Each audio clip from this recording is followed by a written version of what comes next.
Goodbye, Twitch. Uh-oh. Uh-oh. I couldn't think of a great title for this video, so it ended up sounding a little more intense than I planned for it to be, but Yeah. make no mistake, it's still going to be a high-octane video that's going to blow your hair back. Wow. I am saying Well, I goodbye hope to it doesn't Twitch, do that. but not fully in the way that you think. It's not like Okay. a funeral service for the Moist Critical Twitch channel. That would be the saddest way of going out ever, because the last broadcast on there is from last night, and it is some of the most despicably trash Warlock gameplay Dark and Darker has ever seen. Having that cursed footage be the last thing broadcast on my Twitch channel before retiring it would be more embarrassing than if my dick pics leaked. So, pop a squat by the fireplace and let me explain. My Twitch I contract... remember one time, like, I've had that happen where, like, I didn't want to take a break from streaming because the last VOD was so bad and I didn't want people to remember, like, how bad it was. My Twitch contract has been terminated. Damn. Amicably between myself and Twitch, and a huge thanks to Twitch for being so willing to do that, because I did still have a lot of time remaining on my Twitch contract, but I wanted to be able to have flexibility to stream elsewhere, and Twitch fully understood and gave me that firm pat on the ass and said, you go get 'em, champ. Okay. So, I am no longer exclusive with Twitch. Good for you. Now, this isn't me announcing that I've signed somewhere else with So like you're going to Kick and like you're gonna have like 4 different hats and you're like, what's in the hat? And then there's $100 million in one of the hats, so you're like, I'm gonna wear this hat. contract. This isn't like a LeBron James the decision moment where I'm coming up Yeah. here and saying I'm taking my talent, well for me, I'm taking my lack of talent to Mixer. It's nothing like that. This is just simply me saying Twitch was nice enough to turn our contract into toilet paper, which is what I wanted, because I really nice. like the idea of not being forced into one place. I'd like to be able to spread my fucking butterfly wings and be able to try different things on different platforms. Yeah, it's a good idea. So it means a lot that Twitch was willing to, terminate that contract, because under that contract, I couldn't. But now the dog's off the leash. I could rip my shirt off, twirl it over my head like a helicopter blade, and start streaming on Facebook if I wanted to. If I Well, was a actually, if you're doing that, you probably should stream on Twitch. crazy person. I'm not doing that. Never happening. But I could, is the point. Now, one thing that I've been pretty vocal about is I do think streaming contracts are a great thing, not only for streamers, but for the audience as well. Because I really do like the idea that you can just watch streams for free. You never need to turn on donations. You never need anyone to pay with subs or anything like that. There'd be no expectation or some feeling of obligation to pay for the streaming content you're watching, because you'd know the streamer is getting some kind of hourly rate or some kind of contract with the platform they're on. Yeah, I just sure. think that's fucking fantastic and should be the future, because me streaming a game shouldn't be something that's paywalled or inundated with ads out the wazoo. It should be something you could just flip on. Yeah, that's definitely true. I mean, I think the amount of ads and shit like that that you have to sit through on Twitch especially, it's just, it's like, have you guys ever had a situation where, like, a stream is effectively ruined by how overly monetized it is? Like, there's, like, too many sub notifications, there's too many ads, stuff like that, yeah. Completely free to a watch lot. and have nothing else to do but kick back and have fun. Streamers not having to rely on donations, I think, is just out of a 29 great ads. win-win across the board, because unfortunately there are times where someone gives more money than they should to someone that is financially far better off than they are, and it's just an unfortunate circumstance of the streaming landscape that I think could be improved if contracts were more normalized in the streaming space. I don't necessarily think that would happen, because there's a lot of people that have donations and they have a streaming contract. It's not like if you have a streaming contract, you have to turn off donations. There's the other issue is that if people with like mental illness are trying to give you money, they'll probably find a way to do it. And it's just like, that's just how it is. Like, obviously you can like make it harder to do that or something like that. Yeah, definitely. But at the end of the day, people are going to do that if they can. And this is going to sound a little weird because I just terminated my Twitch contract, yet I'm talking about how good contracts can be for streaming. So this is where I'm just going to be totally open and honest. All the money I make from streaming goes into our esports organization, Moist Esports. And if you know anything about esports, you'd know it's an absolute bonfire for money. It is. Yeah, esports is a good way to turn $10 into $1. And if you have $100, it'll turn it into $5. It's like this weird thing. It's like like, you know how people talk about like a infinite money glitch? Well, it's kind of like the opposite of that. Is actually just flushing money down a toilet forever without ever seeing any return. It's why so many of these orgs go completely defunct. It is just bleeding money until there is nothing left to bleed, and then it's tears.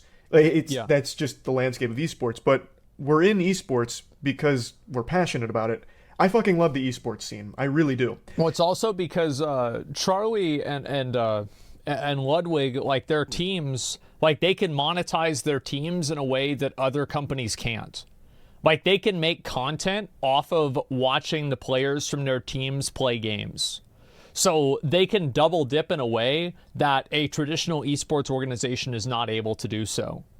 And I think that's what makes them, like, that's what makes it viable. That's what makes it relevant, because they have like that extra element that's going for them. So all the money I've made over the last 2 years from streaming has all gone into Moist Esports, and that will continue to be the case going forward. There you go. And with the Twitch contract, if you ask anyone who's currently under Twitch contracts, you'll know, they'll tell you, it is the lowest possible offer across any of the other streaming platforms that have ever offered contracts. True. It's about a tenth of what the rest of the industry was. A tenth.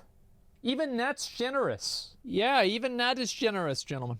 Offering streamers. Now, I'm pretty sure Twitch put the kibosh on offering contracts in general, but when they were, it was a pretty large ask from the streamer in terms of hours broadcast per month. No, this shit was awful. Basically, streamers you had to stream like 40 hours a week every single week. Every single time. And so you'd have people that were complaining about that. Now, my opinion on this is that don't sign a contract if you don't want to follow the contract. But at the same time, you know, so a job, well, yeah, but like streaming isn't all that people do, right? You have like 40 hours a week at streaming. You're dealing with YouTube content. You're dealing with things in the back end. So like really like 40 hours on stream is more like 70 hours total. As well as ad density. There was always an ad expectation. Of course, there was wiggle room in terms of how many ads you'd play per hour, but there was always that expectation, which, as I've said many times, I think is not conducive to a good viewer experience because of how poorly ads are implemented on the platform. I think the ads are way too intrusive, and there's a lot And they are improving this. To be fair, Twitch is improving this and making it better. Yeah, it's like running a business. Yes, it is. It is like running a business that you're working completely for 40 hours. Well, no, I mean, like, I just, like, this is the reality, right? Is that, like, if you do, like, let's say you do a 6-hour stream, that's really a 7-hour stream. And, like, jobs are like this, too, because, like, you have to get everything ready. You, like, have to review what happened afterwards. Like, obviously, you can compare this probably to, like, transit time, like, to and from a job, assuming you're not working from home.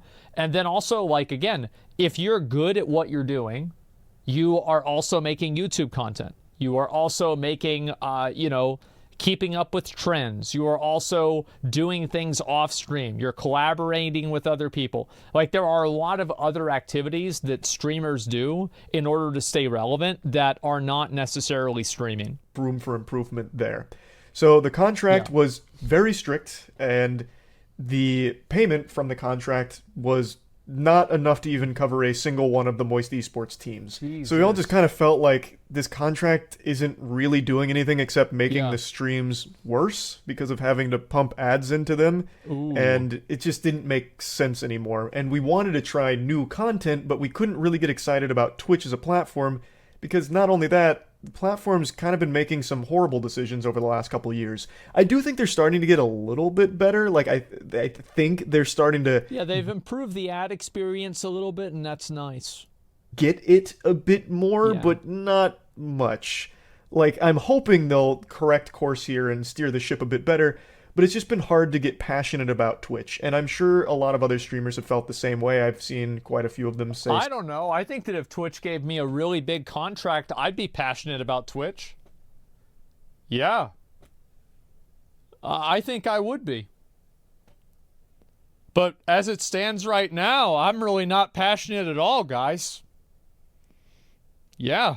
What the hell? Similar things. But again, the primary motivation has just been that flexibility, not being locked down by the Twitch contract, which had the very strict exclusivity clause where you couldn't stream anywhere else. And I don't think there would have ever been an exception where they'd let us stream elsewhere. And it's something I've wanted to do. do different type of content in different places. Most notably, like YouTube streaming, I think would be a very fun place to try some of our newer, bigger projects on, as opposed to the reason why it's better to do it on YouTube. Actually, he'll probably say this. It's the video quality.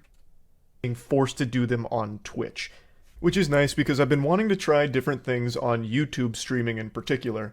I know that's not the most shocking platform switch. Oh, he might not be bringing that up. So here, let me give you guys a great example of how great Twitch is, okay? So we're going to take a look. This is really, really cool. So let's take a look over here at Final Fantasy. And so if you look closely, you can almost tell what's happening on the screen. And like, we'll go ahead and we'll go down to 25%.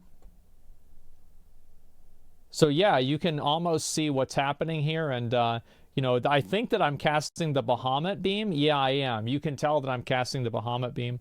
And so then I'm going to use it, of course, on Ultima here. And, okay, here we go. And so let's go ahead and just move ahead a little bit more. We'll wait for him to get to the fire phase. I'm sure that one's going to be really good. Okay. Where is it? Come on, where's the fire phase? You know that's the good one. I died here. This was pretty embarrassing. I was playing like shit that day. Sorry, guys. This is taking me a minute. Okay. All right, here we go. Ready? What is happening? Nobody really knows. What level am I? Nobody knows.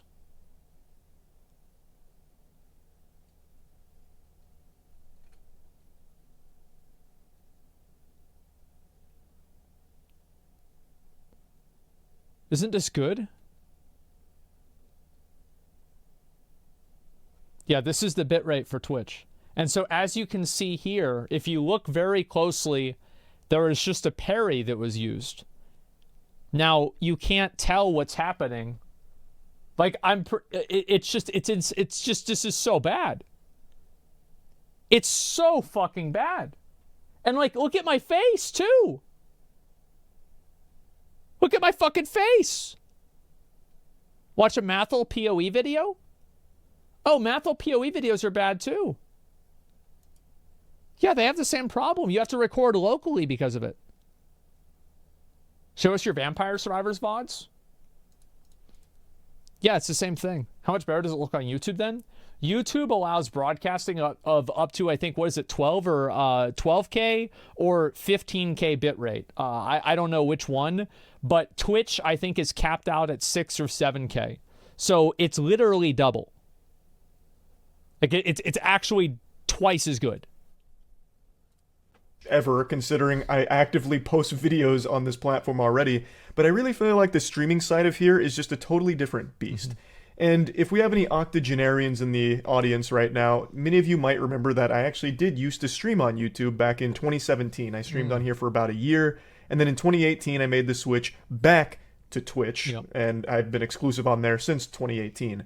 That platform's always been my home for streaming, and it brings a tear to my eye thinking back on it. Not many people know this. This is deep cut Charles lore here, but I used to stream on Twitch way before it was Twitch. Back in 2010, I was an active streamer on Justin TV, which would eventually become Twitch. And boy howdy, let me tell you, with my hand on a stack of Bibles, the streams I did on Justin TV should never be unearthed. They were rancid looking. They are... Yeah, mine were really bad too that I did back then. I think everybody's streams back in the day were really bad.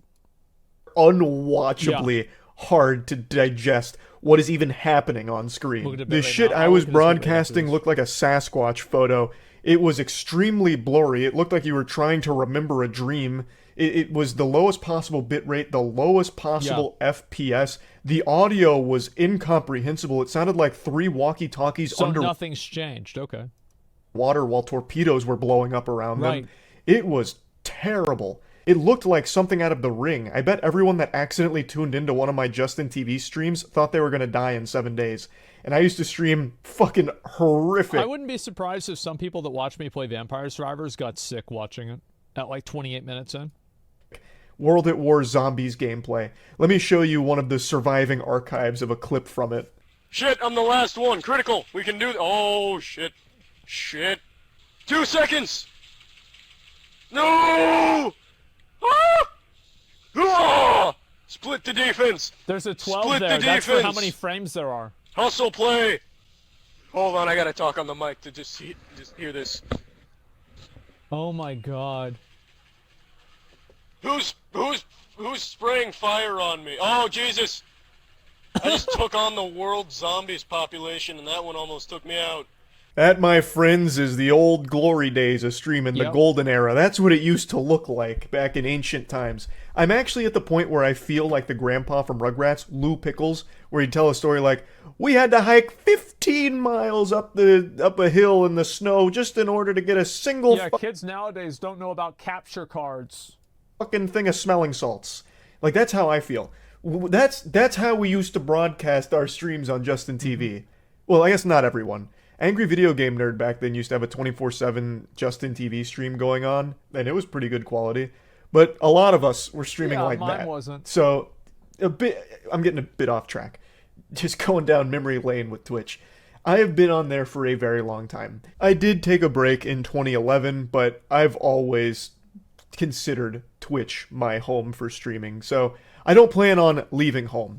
Think of this as we're no longer married. Now we're just friends with benefits, I guess. It's like an open We're not relationship. monogamous.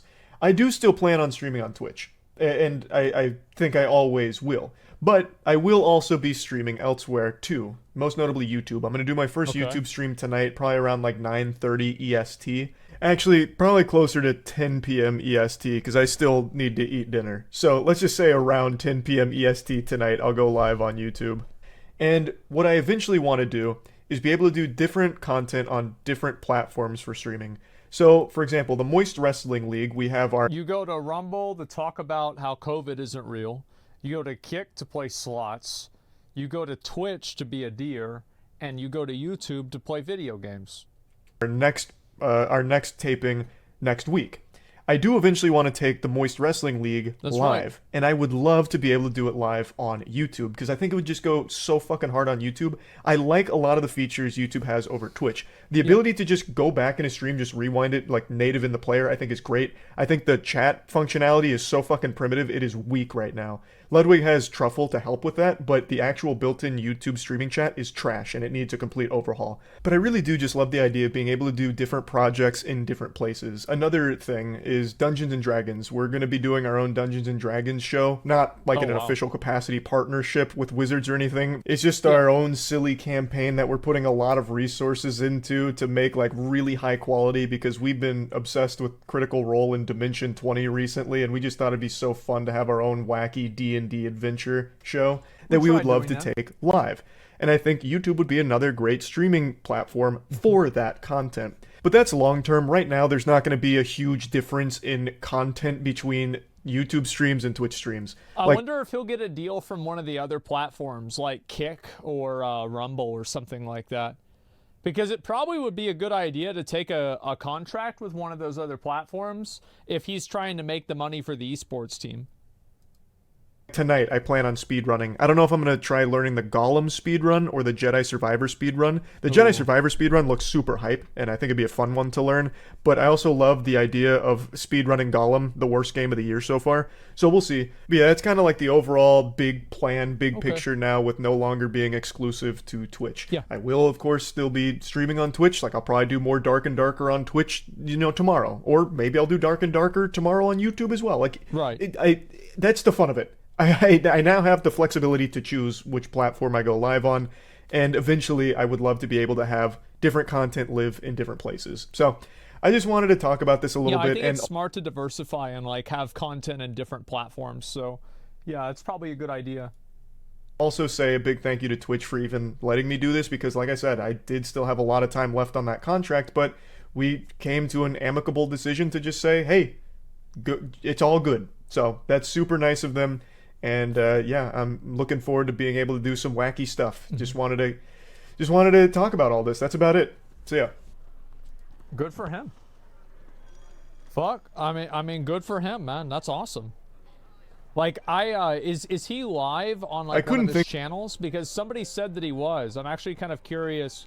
First YouTube stream. Okay, so let's see it. Let's see the quality.